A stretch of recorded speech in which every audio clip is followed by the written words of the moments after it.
반갑습니다. 네. 아유, 네, 감사합니다. 제가 오늘 이 강의를 의뢰를 받고 되게 많이 설렜었어요. 이게 왜 그러냐면, 사실은 이러한 정책이라든지 이러한 것들이 사실 바뀌기가 참 힘들거든요. 그리고 좌절도 많이 하고. 근데 우리 젊은 청년들이 이렇게 자진해서 나서서 이렇게 해준다는 게 너무 설레고 기뻤어요. 그래서 오늘 어떤 얘기들을 나누면 좋을까라고 생각을 하다가 제가 최선을 다해서 한번 준비를 해왔으니까 어렵게 생각하지 마시고 서로 얘기를 하면 될 것 같아요. 활동하신 지는 어느 정도나 되셨어요? 네네. 얼마 안 됐어요. 한두 달. 신선하시군요. 자, 그래서 이러한 성평등한 부산이 우리 젊은 청년들의 손에 의해서 성평등이 이루어지기를 바라면서 시작해 보도록 하겠습니다. 저는 임은경이고요. 자, 여기 지금 소개가 나가잖아요. 소개. GNM, 그리고 교육단 지휘, 그리고 폭력 예방, 그리고 양성평등 강사도 하고요. 컨설턴트도 합니다. 여기에서 공통점으로 들어가는 거. 뭘까? 공통점으로 들어가는 거. 빨리 찾으시는 분한테? 성평등. 오케이. 젠더 누군데? 젠더, 맞아. 제가 그래서 이거 봐봐. 오늘 열심히 들으시라고. 눈을 빛내면서 주무시면 안 돼요. 그래서 저는 젠더가 다 들어가요. 어떻게 하다 보니까 이렇게 젠더가 다 들어가더라고요.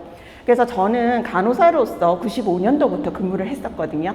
그래서 제가 여성의학과에서 또 근무를 했어요. 그러다 보니까 이제 여성들이 의료 분야에서 받는 차별이라든지 이러한 것들에 대해서 연구를 하자라고 해서 만들었 거고, 지금 이제 성평등 위아의 교육단지 단장입니다. 젠더고요. 여기서 보면 제가 지금 박사과정을 하고 있는데 처음에 논문 주제가 의료 분야의 젠더 차별이었어요. 그런데 이게 소재가 너무 희박하더라고.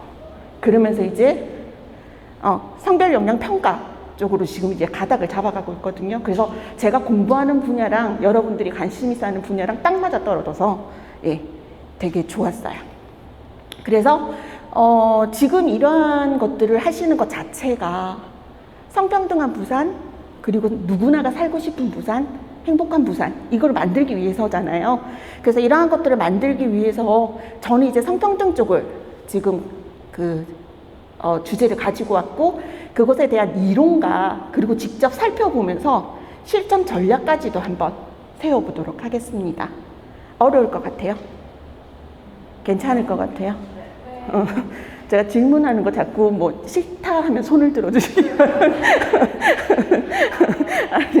아니면은 주무셔도 되고. 네. 자, 그래서 그러면 올해 2월에 나왔던 뉴스거든요. 이거를 한번 보시고 나서 얘기를 나눠보도록 할게요. 영남 지역 청년들은 취업 기회가 있다면 부산에 살고 싶어 한다는 조사 결과가 나왔습니다. 부산연구원이 울산과 경남, 대구, 경북 청년 600명을 대상으로 설문조사한 결과 75%가 부산을 이주하고 싶은 도시로 인식했습니다. 살고 싶은 지역으로는 서울이 가장 많았고 부산, 경기가 그 뒤를 이었으며 부산의 매력으로는 즐길 거리와 일자리 기회, 자연 환경을 꼽았습니다. 부산연구원은 부산이 기존의 도시 강점과 발전 기회를 살리면 청년이 살고 싶은 도시로 전환할 수 있다고 분석했습니다. 몇 년 전까지만 하더라도 부산에서 청년이 떠나간다 이런 말들이 되게 많았었거든요. 그런데 이게 물론 전국구에서 다 이런 얘기들을 하는 건 아니지만 경남 쪽이라든지 울산 쪽은 부산을 희망은 한대요. 그런데 전제가 붙은 게 아까 뭐였죠? 전제가 붙은 게 취업 자리가 있으면. 그런데 이런 취업이라는 게 사실은 개인이 노력을 해서 되는 것도 아니고 지금 시 쪽에서도 되게 많이 노력을 하고 계시잖아요. 그래서 다행히 2021년도 지역 성평등 지수에서 보면은 우리 부산이 그 경제 참여율이 그나마 조금 높은 상위권으로 나타났거든요. 그래서 점점 더 조금씩 나아지고 있단 말이죠. 그렇다고 한다면 우리가 장점으로 삼아야 될 거, 단점으로 삼아야 될 걸 한번 보자고요. 이주하고 싶은 부산을 만들기 위해서 기대되는 이유가 뭐였죠? 관광과 문화요. 지금도 보시면 되게 자연환경 진짜 좋다, 그죠? 바다. 그리고 해운대 쪽이라든지 이런 쪽에 관광하고 문화가 이제 기대된다. 그리고 이제 꺼려하는 것 중에 하나가 뭐가 나오죠?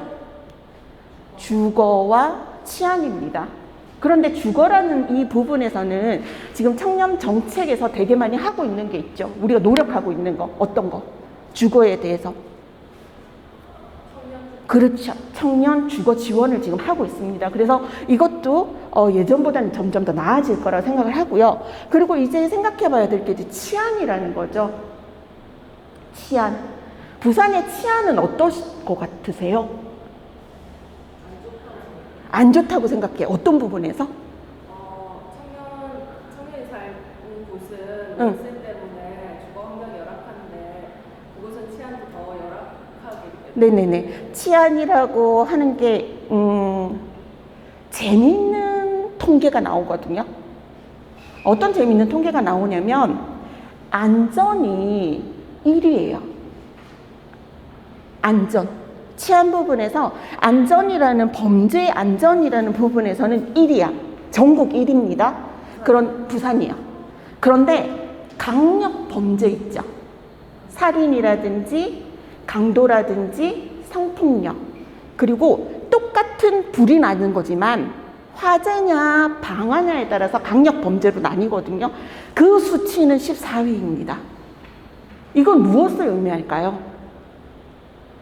그냥 일반적인 그러한 그러니까 질병, 교통사고, 화재, 그리고 개인정보 유출 이러한 것들은 안전으로 들어가거든요. 근데 이제 강도, 강간, 절도, 방화 이건 강력 범죄로 들어간단 말이에요. 그런데 안전은 1위인데 강력 범죄는 14위라는 거. 이거에서 그러니까 흔히들 얘기를 하면 우리가 그런 얘기들을 서로 이렇게 쌍방이 이러한 것들을 의견 조율이 안 될 때가 언제냐면 성평등 하되 10위권 아니야. 그런데 맨날 우리가 얘기하는 거는 102위다.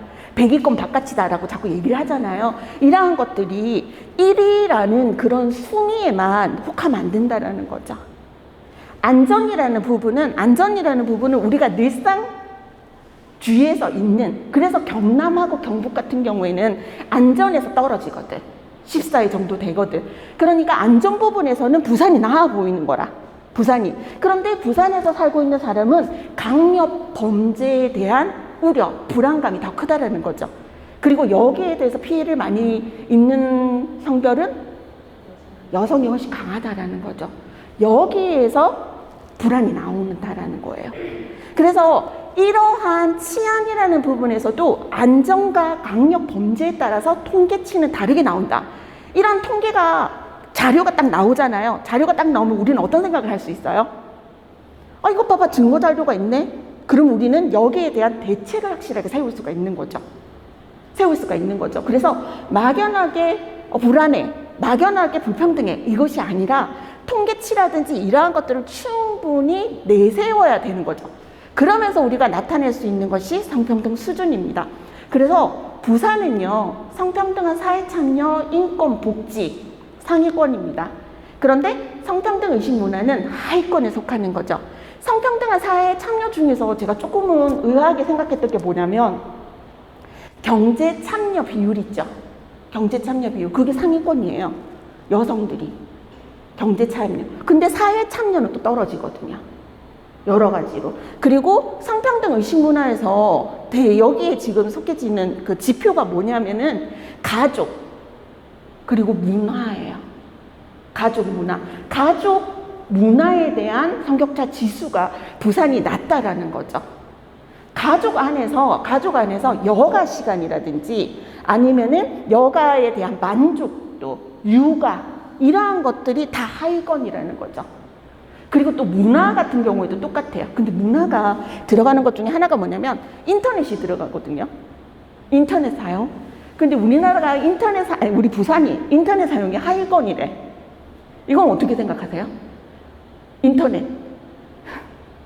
이거는요, 하위권이 될 수밖에 없었던 게 다른 데가 너무 많기 때문이야. 너무 높기 때문에. 그래서 이러한 것들 보시면 지표에 따라서 상위권을 차지하는 게 있고 하위권을 차지하는 게 있어. 그러면 우리는 하위권에 차지하는 것들을 좀 더 상승시키기 위해서 노력을 해야 되겠죠. 이러한 것들을 알 수 있는 게 지역 성평등 보고서이거든요. 매년 여성가족부에서 발표를 하고 있습니다. 통계를 정확하게 알아야 대책을 세울 수 있다는 거지. 그런데 이게 법적으로 정해져 있지 않으면 잘 드러나지 않는 거죠. 그래서 이러한 것들을 나타나게 하는 것이 바로 양성평등기본법입니다. 그래서 우리가 지금 제가 처음에 의뢰를 받았던 거는 양성평등기본조례에 대해서 조금 이렇게 그 얘기를 나눠봤으면 좋겠다라고 하셨는데, 기본 조례를 알려고 그러면 양성평등기본법에서부터 시작을 해야 돼요. 그래서 간단하게 보고 넘어갈게요. 양성평등기본법이라고 하는 거는 예전에는 여성발전기본법이었어요. 여성발전기본법. 그런데 이게 양성평등기본법으로 2014년에 전부 개정이 되면서 양성평등기본법은 중앙에서 만드는 거죠. 중앙에서. 그리고 대통령령입니다. 그래서 12차례에 걸친 일부 개정을 통해서 지금까지도 이어져 오고 있죠. 그래서 양성평등기본법의 목적을 보시면 이거예요. 정치, 경제, 사회, 문화의 모든 영역에서 양성평등을 실현하는 것을 목적으로 한다. 이게 요즘 많이들 얘기를 하고 있는 땡땡땡땡입니다.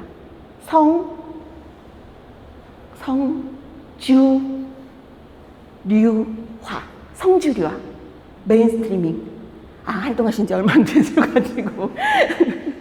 그래서 방금 제가 성주류화 말씀드리니까 뭐 주류 회사에서 그죠? 제가 강의를 할 때 그런 말씀하시는 분도 계셨어요. 그러면서 이제 성인지 감성에 대해서 설명을 드릴 때 성인지는 잡지냐 뭐 이런 얘기들도 질문들도 하고 하셨거든요. 참 기발하시죠. 그래서 성주류화의 정의가 딱 여기 나와져 있어요. 모든 영역에서 양성평등을 실현하는 것을 목적으로 하는 게 양성평등기본법이고, 이거는 성주류화를 바탕으로 하고 있다는 거죠. 이게 기본 이념에 대해서 세부적으로 설명을 해놓은 거고, 그게 여러분들 보시면 이 부분 해놨죠? 이게 뭐를 뜻하는 거다? 성주류화를 뜻하는 거다. 그래서 이 성주류화를 가볍게, 정말로 성주류화 가지고도 2시간은 얘기를 할 수가 있는데, 성주류화를 가볍게 지금 설명을 드리자면, 메인스트리밍, 주류화가 젠더가 있고 우먼이 있어요. 젠더가 있고 우먼이 있어요. 과거와 현재로 보자면 어떤 게 과거일까요? 그렇지, 우먼이죠. 그래서 여성발전기본법이었어요. 이것이 뭐로 바뀌게 된다? 젠더로 바뀌게 되는 거죠. 그래서 이거는 젠더라고 하는 거는 예전처럼 섹스는 생물학적, 그리고 젠더는 사회학적 이렇게 하시면 안 된다는 거죠. 젠더라고 하는 것은 규범과 가치의 변화 과정이다. 그래서 우리는 지금 이 순간의 성주류화는 이러한 변화 과정에서 다양성을 인정하기 위해서 노력을 해야 된다는 거예요. 예전 여성 주류화, 위먼이 먼저였을 때는 딱 이분법적이었어요. 딱 이분법. 가해자는 남자, 피해자는 여자.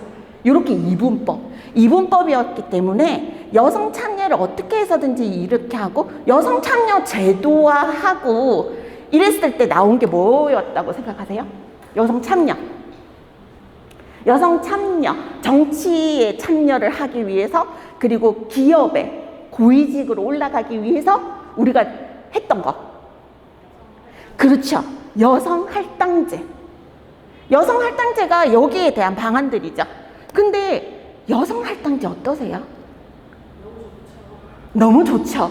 근데 어감이 어떠세요? 일부 남성들이 응. 부적절하다고 응, 응. 생각할 수 있을 것 같아요.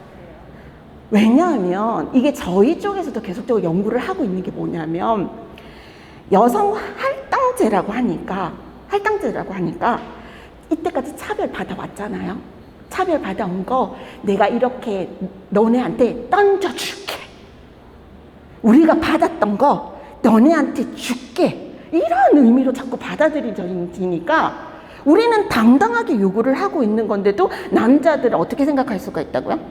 뺏긴다라고 생각을 할 수가 있는 거죠. 그렇게 된다면 이거는 여러 가지가 생각이 될 수도 있지만 만약에 그렇다고 한다면 여성 할당제 대신 어떤 대책 방안이 있을 수도 있을까요? 할당! 나한테 던져준다고? 아니, 난 그런 거 안 할 거다. 나는 당당하게 요구한다. 뭐를요? 블라인드? 할당이라고 하는 느낌이 차별에 대한 배려라고 한다면 어차피 너와 너 남자, 나 여자. 그러면 세상의 반은 어떻다? 남자와 여자다. 그러면 영향 따지지 마. 세상의 반반은 남자, 여자야. 그럼 어떻게 해야 된다고요? 딱 반반하자라는 거지. 딱 반반하자라는 거지. 그게 바로 뭐예요?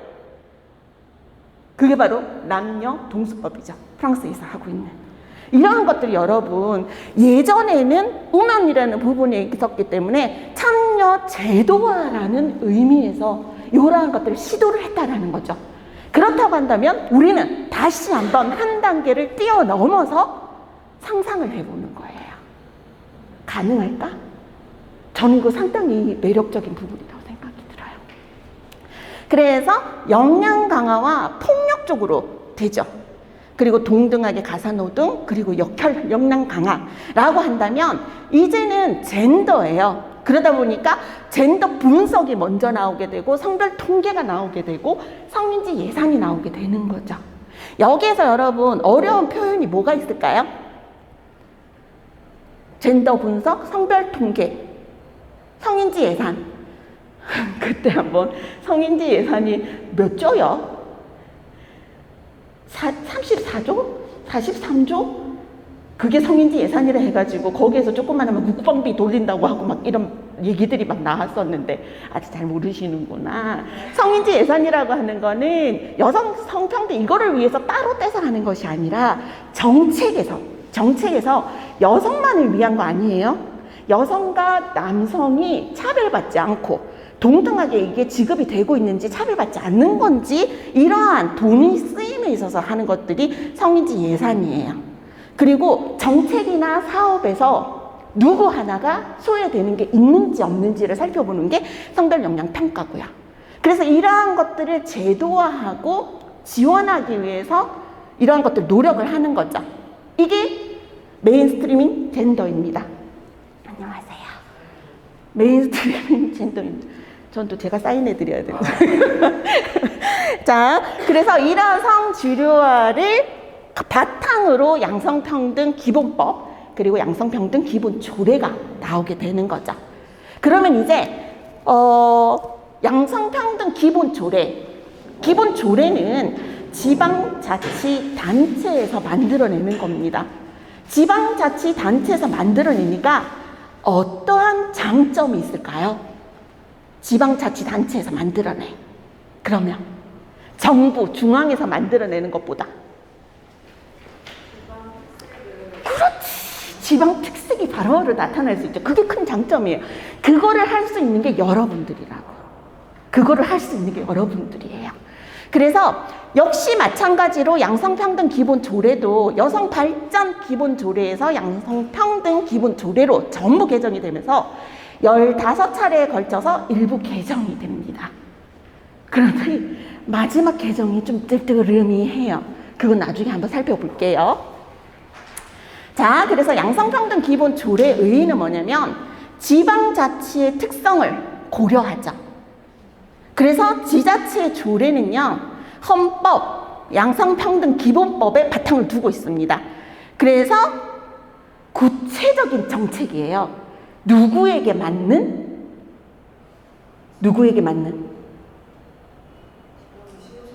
지역 주민, 부산 시민에 맞는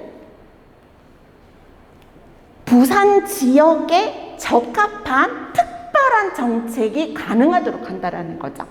이거는 부산에서 살지 않고 부산을 쏙쏙들이 잘 알지 못하면 만들어내지 못하는 것들이에요.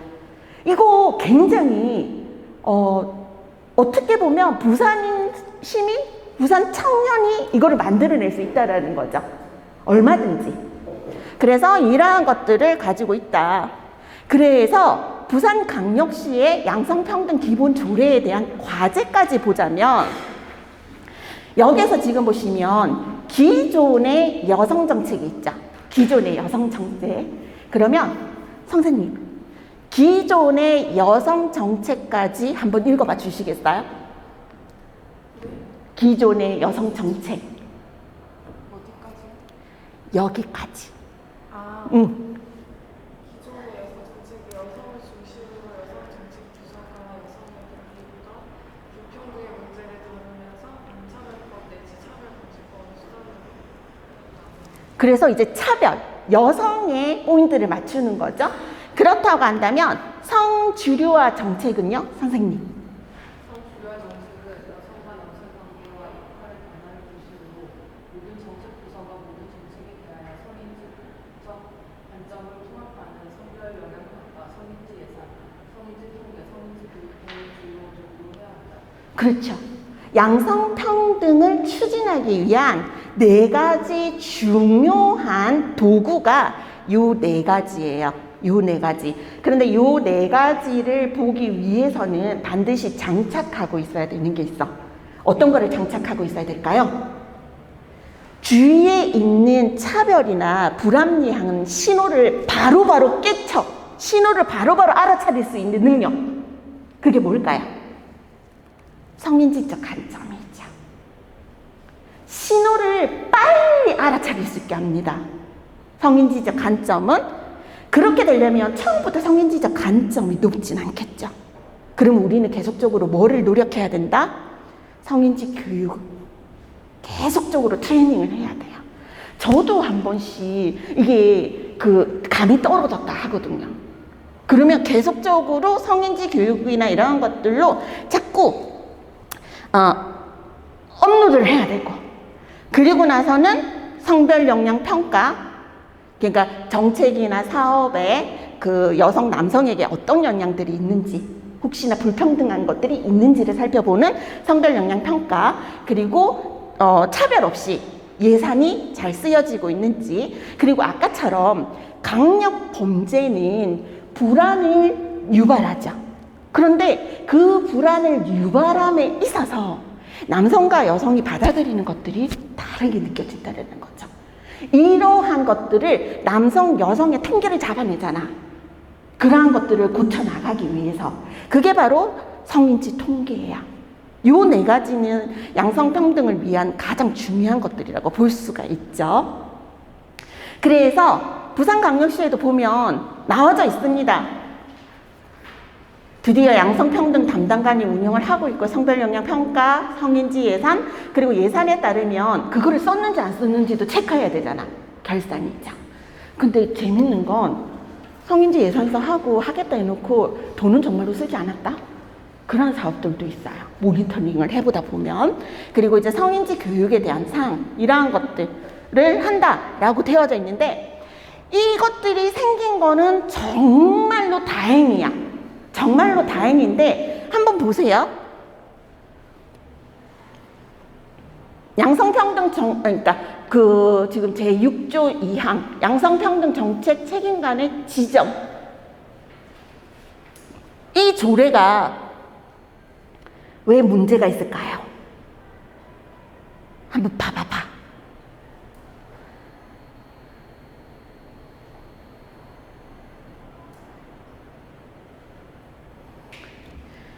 여기는 시장은 양성평등 정책 전담 전문 인력으로 지정한다.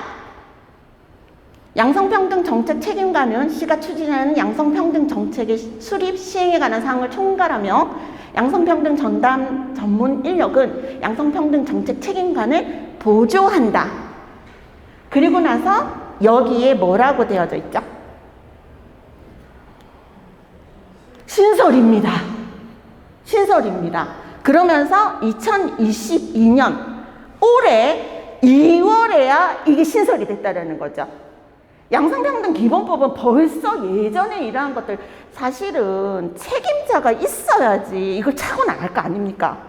그전에는 없었다고 이 담당관들이. 그러니까 정책 자체가 실효성, 실행성 떨어졌던 거예요. 그런데 다행히 생겼어요.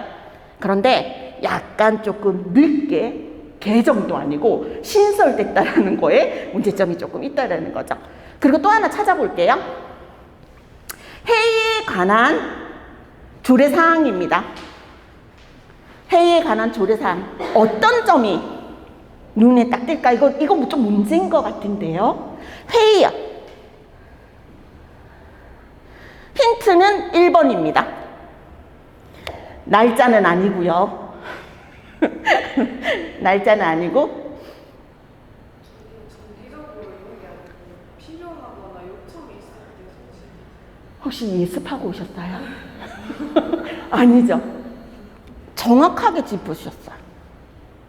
필요하다고 인정하거나 3분의 1 요청이 있을 때 소집한다. 그러면은 말 안 하면 아무도 안 한다라는 거죠. 아무도 안 한다라는 거죠. 그죠? 이거 어떻게 하고 싶어요? 조례 바꾸실 거잖아. 정책 개선 의견을 내실 거잖아. 어떻게 내실래요? 이게 우리 실정이야. 어떻게 내고 싶으세요? 제가 기다려 드릴게.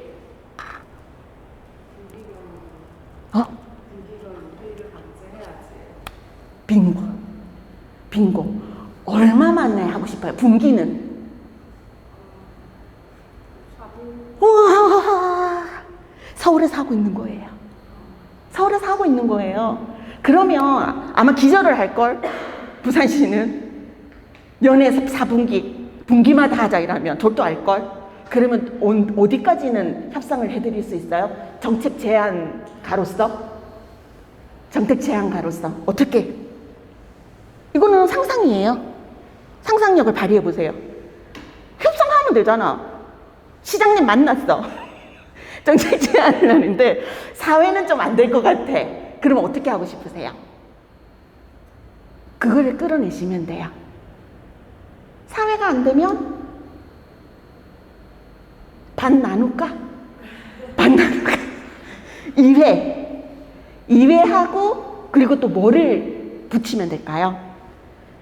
사회 이해는 정기회의로 진행하세요. 그리고 지금처럼 임시사항이 있다거나 요청이 있을 때는 그때는 따로 임시회의로 진행을 하세요가 된다는 거죠. 이것도 역시 마찬가지로 서울에서 지금 진행을 하고 있다고 그러잖아요. 이게요, 임시로 정해놓은 거는 실효성이 없습니다. 안 모이잖아. 강제성이 있어야 된다라는 거죠. 그래서 이러한 것들을 찾아낼 수 있는 거 방금도 대답을 너무 잘하시잖아. 그쵸? 생각나시잖아요. 이게 정책을 만들어가는 하나의 과정이라는 거죠. 그러려고 하면 다른 지방에 있는, 그럼 우리는 어떤 걸 보면 좋겠노? 잘 되고 있는 거. 그런데 잘 되고 있다는 거를 분석을 계속 하셔야 되거든요. 거기에 제일 좋은 자료가 여가부에 들어가면 통계 나온 것들 다 올려놓거든요. 그래서 2021년 지역 성평등 지수도 있고요. 국가 성평등 지수도 있어요. 그리고 저는 정말로 법을 한 번 읽으면 여기 안 들어와요. 한 10번을 읽어야 돼요. 그리고 법 잘하시는 선생님한테 물어도 봐야 돼요.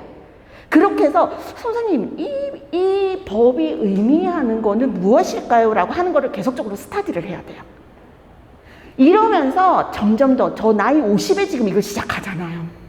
여러분들 얼마나 지금 파릇파릇하고 이게 머리가 진짜 팽팽 아니에요? 난 좋겠다 이러려고 했는데 저 지금 50 다 돼가지고 공부복이 터져가지고 예전에는 밤새고 이래도 좀 괜찮더니 지금 밤새고 그 보고서 제출하고 나면요 한 이틀은 알아놓는 것 같아요. 그래서 여러분들이 그렇게 스터디를 할 때는 있어요. 그래서 여러분들이 그런 것들을 한번 생각해 보세요. 그래서 이러한 것들을 찾아낸 것에서 끝나면 안 되잖아. 어떻게 이걸 한번 바꿔볼까? 이것들이 정책 개선을 내는 정책 제안가들의 특징들이에요.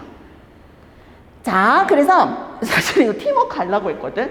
근데 팀워크 하면 한 팀 이렇게 돼서 좋아, 한 팀이라고 생각을 하고 한번 해봅시다. 그래서 아까 그 말했던 것이 지금 보시면 서울에서 진행을 하고 있는 거죠. 서울특별시 양성평등 기본조례입니다. 그래서 어떻게 하라고요? 정기해와 임시해로 구분해라. 그래서 반드시 사회, 우리는 지금 안 그래도 정기회의가 없는데 바로 사회하자 그러면 경기하시겠죠. 그러면은 슬슬 처음에는 2회로 시작합시다. 2회로 하고 대신 임시회의는 꼭 넣어야 되는 거죠. 자, 그리고 또 하나의 실천 전략 두 번째입니다. 지금 그 부산광역시 양성평등 기본조례에는요 여성 친화 도시에 대한 것들이 정의가 단 2개로 나와져 있어요. 단 2개로. 자, 저는 여기에서 1번에도 보면 상당히 거슬리는 문구가 있어. 찾았어? 1번 거슬리는 문구가 있어요. 근데 성질이 좀 못됐나? 왜 자꾸 이런 게 거슬리지? 돌봄. 근데 돌봄은 이제 이 돌봄 자체가 사회적 돌봄, 가족 내 돌봄 이런 것들도 나뉘기 때문에 돌봄이라는 표현 자체는 상당히 어떻게 보면 우리한테 소중한 그런 것들이 될 수 있어요. 근데 이 돌봄이 여성의 영역으로만 들어가져 있기 때문에 이게 성별 고정관념으로 돼 있어서 조금 불편하셨을 수도 있어요. 돌봄 말고 누구야? 선생님? 저 말 너무 기분 나쁘지 않아요? 해야 한다 이것도 아니고 하여야 한다도 아니고 뭐 해야 된다고요? 노력해야 한다. 그러면 노력 안 해도 결국은 없다라는 거지. 노력하면 그 노력 그리고 결과가 안 나오잖아요. 결과가 안 나와도 뭐라고 하면 돼요? 노력했는데 안 되는데 어쩌라고 이렇게 돼버리는 거죠. 그래서 이 표현 자체도 나는 바꾸고 싶다. 하나가 내 촉에 걸리는 거죠. 그리고 두 번째는요.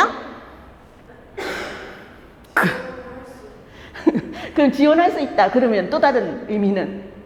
해도 되고 그렇지. 해도 되고 안 해도 되고. 이거 너무 무섭게 하지 않아요? 그죠? 그런데 우리가 아까 말씀하셨잖아요. 선생님들 말씀하셨잖아. 잘하고 있는 데 거를 가지고 가라고. 잘하고 있는 데 거를. 그래서 광주광역시는 여기에 대해서 세부적인 것들을 다 적어놨어요. 이 정책을 하셨던 분들이 정말로 대단하시지. 그리고 광주는요, 여성들의 의사 표현, 이 부분이 상당히 높습니다. 이 말인 즉슨 여성의 목소리가 크다라는 거지. 광주가 지역 성장등 지수에 나와져 있어요. 그래서 지금 보시면 이러한 것들이 구체적으로 나와져 있죠. 그런데 이 1번, 2번, 3번을 만들기 위해서는 반드시 장착하고 있어야 되는 게 있어요. 성주류화의 기본 핵심.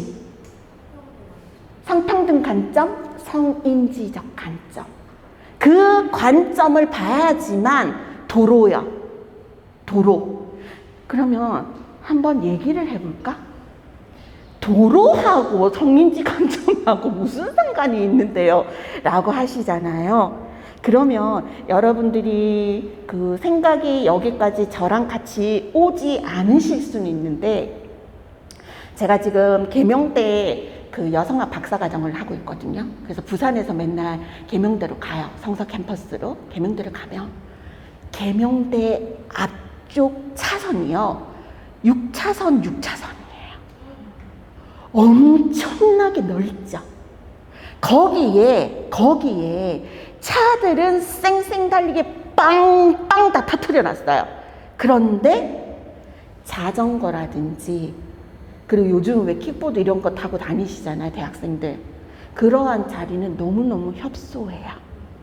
그런데 여성들이라든지 학생들 그리고 사회적 약자들은 차를 가지고 많이 다니나요? 아니면은 자전거라든지 도보를 이용하나요? 도보를 이용하는 경우들이 많겠죠. 그렇다고 한다면 친화도시 만든다며 이 여성은 반드시 피메일일 필요는 없습니다. 아시겠죠? 사회적 약자들을 친화도시로 한다며 그렇다고 한다면 이 도로 어떻게 해요? 한번 말해 보세요. 도로는 쓸데없이 넓을 필요가 없다라는 거지. 이게 관점이 들어갈 수가 있어요. 그리고 공원 조성하는 것도 공원 조성할 때 모니터링을 한번 나갔었거든요. 어떤 걸 봤을까요? 공원에 가서 공원이요 자갈길 있잖아요. 이런 것들도 다 만들어놨어. 깔아놨어. 그리고 화장실도 이렇게 계단을 올라가는 멋진 통나무로 지어놨어. 그런데 여기서 문제가 되는 건 뭐예요? 휠체어야. 이러한 것들이 세상을 차지하고 있는 주류의 시선으로 보면은 이러한 것들이 잘 안 보여요. 잘 안 보이는데 이것을 어떤 성의지적 관점으로 이걸 바라봐라는 거죠. 그렇게 된다 보면 요 세 가지 것들이 다 잡아낼 수가 있어요. 그래서 이거를 하려고 하면 뭐가 또 필요하겠어요? 컨설팅 단도 필요하죠. 컨설팅! 근데 컨설팅 말을 잘 들을 것 같아요? 안 들고? 예, 하겠습니다. 이래놓고 안 하는 경우도 있고요. 땡 따는 경우도 있어요. 그리고 어떨 때 보면 컨설팅 하시는 분도 잘 모를 때가 있고. 그래서 성의지적 관점을 항상 시켜야 된다는 것들이 나와요. 어때요? 부산광역시의 여성 친화도시는 노력해야 된다? 지원할 수 있다? 이렇게 해서 끝내는 거하고 세부적인 지금의 양성평등 정책의 주요 핵심 포인트인 성주류화를 집어넣은 이 세부적인 거 어떻게 생각하세요? 충분히 가능하게 나올 수 있다는 거죠. 여러분들의 생각해서 머릿속에서.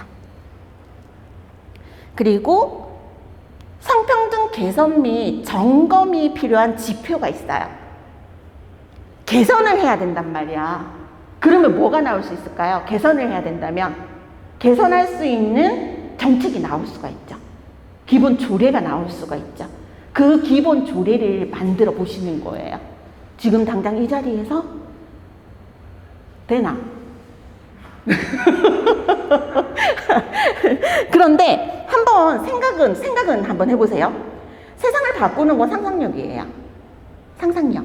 그리고 지금 페미니즘이 공격을 받고 있는 이유도 예전에서 이어져 내려왔던 이분법적.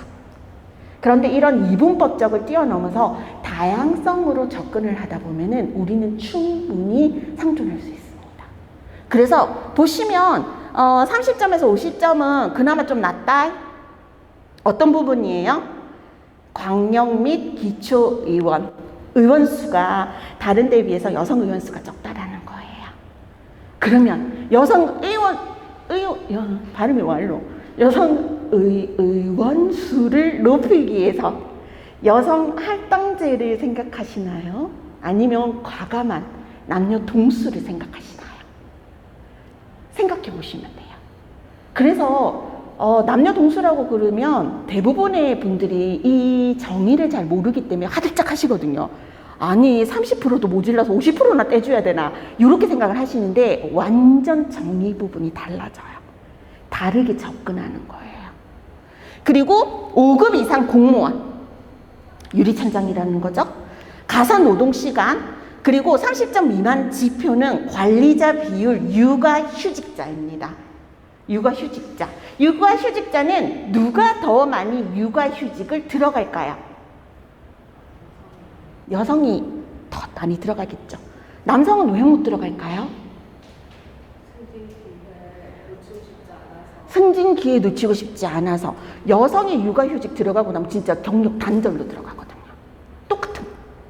그래서 그게 참 안 좋은 거지. 육아휴직을 그렇게 바라본다라는 거. 그리고 또 하나는 뭐냐면 하락한 게요. 경제활동 참가율, 5급 이상 공무원, 위원회, 위촉, 위원, 여성 비율, 기초생활수급자, 스트레스 인지율, 셋째 아이 이상 출생성비. 셋째 아이 이상의 출생성비가 예전부터 성불평등의 그 중요한 지표를 안던 거는 뭐냐면 셋째 아이 왜 낳았을까요? 그렇지. 아들 놓으려고. 그 부분이 많았기 때문에 성불평등 지표로 들어갔었습니다. 어쨌든 요즘은 아이들 자체가 다 출산율이 떨어지니까 같이 떨어지는 거고, 여가 시간 성비, 여가 만족도. 부산이 문화적으로 상당히 고퀄이에요. 고퀄리티예요. 그런데 그거를 누릴 수가 없어. 누릴 수가 없어. 그리고요, 가족 간의 만족도가 떨어져요. 가족 관계의 만족도가. 부산이 유독 낮아요. 여기는 왜 그럴까요? 부산이 유난히 가족에 관한 성평등 의식이 낮아요. 어떤 게 중요한 요인이 됐을까요? 가부장적인 대구도 더 심하다. 가부장적이라는 거 하고, 또 부산의 특징을 생각해 보세요. 부산의 특징. 바다를 보면 사람이 거칠어져. 우리 부산이 이 결혼, 이 가정이 많죠. 다문화 가정들. 그런데 우리는 이 다문화의 다양성을 인정하는 문화가 떨어지는 거예요. 그러면 그 외국에서 온 외국 여성들은 어떤 생각을 가질까요? 소외되는.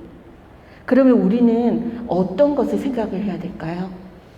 이런 가족 의식을 높이려면 뭐를 건드려야 될까? 뭐를 고쳐야 될까? 다문화 가정을 바라보는 시선들이라든지 이런 소외되는 정책들을 다시 한번 손을 봐야 된다는 거죠. 그래서 이러한 것들 중에서 여러분들이 한번 생각을 해보셔야 될 게, 위원회, 위촉, 위원, 육아휴직자, 경제활동 참가율입니다. 위원회, 위촉, 위원인 여성이 많이 들어가게 하려면, 여성이 많이 진출하게 하려면 어떻게 하는 게 좋을 것 같아요? 아까 계속적으로 얘기했던, 왜냐하면 이 위원들이라고 하는 게 어떤 히스토리를 이해를 하시면 되냐면, 투표권, 여성의 투표권, 참정권. 이거 우리나라는 그냥 저절로 받았어요.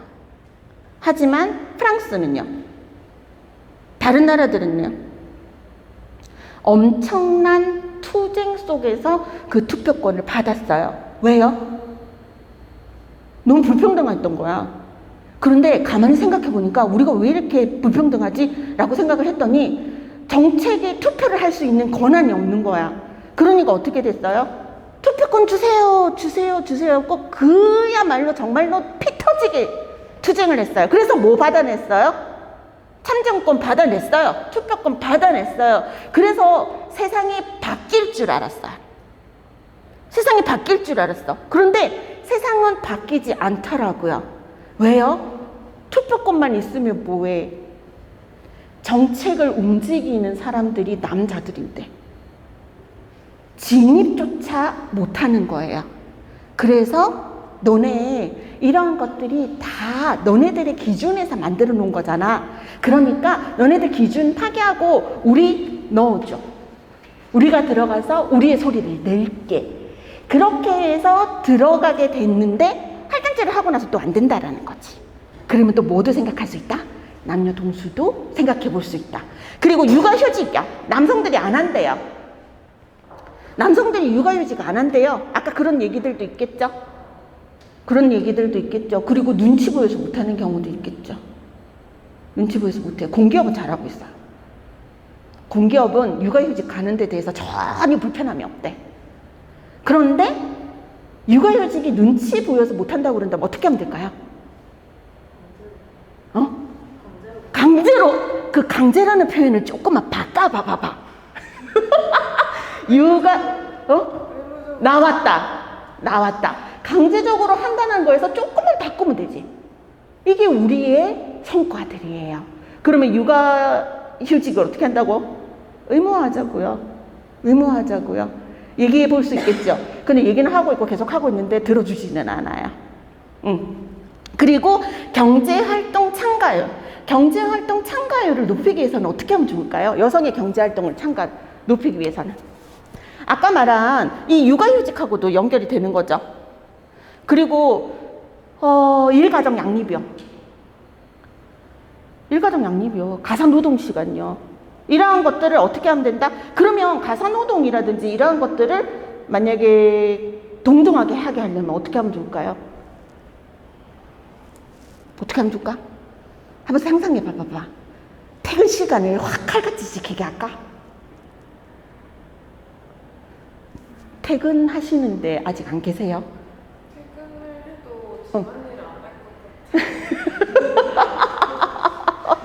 근데 퇴근하고 나서 가사 노동을 이제는 그러니까 서로가 해야 되는 양립의 기능성으로 하고는 있는데 그게 이제 도와준다는 개념으로 들어가 버리니까 조금 힘들어져서 그렇지. 어쨌든 이런 식으로 계속적으로 생각을 해보는 거죠. 그러면서 우리가 생각했던 그러한 조례들을 이러한 것에서 넣어보는 거예요. 아까 지금 보시면 위촉위원이 있죠. 어떤 조례를 개정하면 된다? 25조 시정 참여에 대한 것들. 그럼 여기에도 또 개정해야 될 거 천지백깔이잖아. 1번 뭐 고치고 싶어요? 노력해야 된다. 저희는 있다고의 말은 필요 없어요. 노력해야 된다. 그리고 두 번째는요. 이거는 여러분 열린 마음으로 한번 보세요.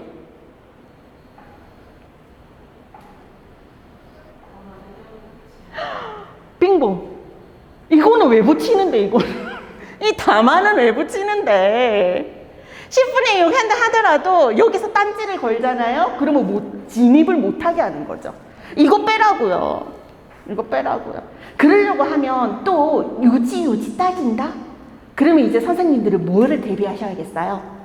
요 법 제21조 제2항까지도 이해를 하셔야 된다는 거죠. 공부할 거 천지백깔이죠.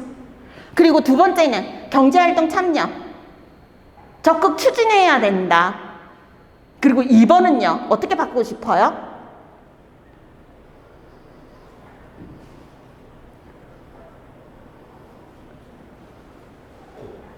그렇게 수치 좋아하면서 저그들 10분의 6 준다, 뭐 준다, 수치 좋아하면서 여기는 왜 1부인데? 그럼 뭐라고 할까? 100%랄까? 아니면 50%랄까? 이런 식으로 개정이 될 수가 있고, 그리고 일가정 양립. 그래서 아까처럼 육아휴직 의무화하세요 라는 거 어디에 넣을 수 있다고요? 제29조 육아휴직제 있잖아요. 육아휴직제 확대하지 마. 그냥 의무화 해버리세요 라는 것들로 제한을 할 수가 있다는 거죠. 이러한 것들이 여러분들 보시면 아우 법은 어렵잖아 라고 생각을 하시는 것보다 한 번씩 이렇게 되짚어 보세요. 대신 뭐는 중심이 돼야 된다? 성의지 감수성은 중심이 돼야 돼요. 그렇게 해서 바꿀 수가 있는 거죠. 질문은 나중에 토론 시간이 있으니까 하도록 하고 그러면 마무리 한번 해보도록 할게요. 제임스 볼드윈이란 작가가 이렇게 얘기했어요. 직면하는 모든 것을 바꿀 수는 없다. 하지만 직면하지 않고는 그 어떤 것도 바꿀 수 없다. 이 볼드윈은요, 미국의 비주류하였던 흑인 소설가입니다. 그런데 이 볼드윈 같은 경우에는 항의에 거치는 것이 아니라 뭔가를 계속적으로 개선해 나가려고 해요. 직면하는 모든 것을 바꿀 수 없다. 제가 95년도부터 여성의학과에서 근무를 했었잖아요. 많은 여성들이 폭력 앞에 무너져서 오는 모습들이 너무 많이 봤거든. 그거에 동기부여가 돼서 여성학을 들어간 거고. 내가 뭔가를 하면 조금은 바뀔 수 있을 것 같았어요. 그리고 얼마나 많이들 노력하고 계세요.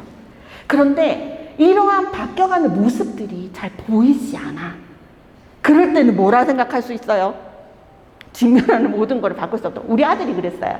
대학교 3학년 우리 아들이. 엄마 그런다고 안 바뀌어요. 억장이 무너진다, 억장이. 그런데, 그러면 이분하고 똑같은 마음이지. 그런데 말입니다. 여기 계시는 선생님들 계시잖아요.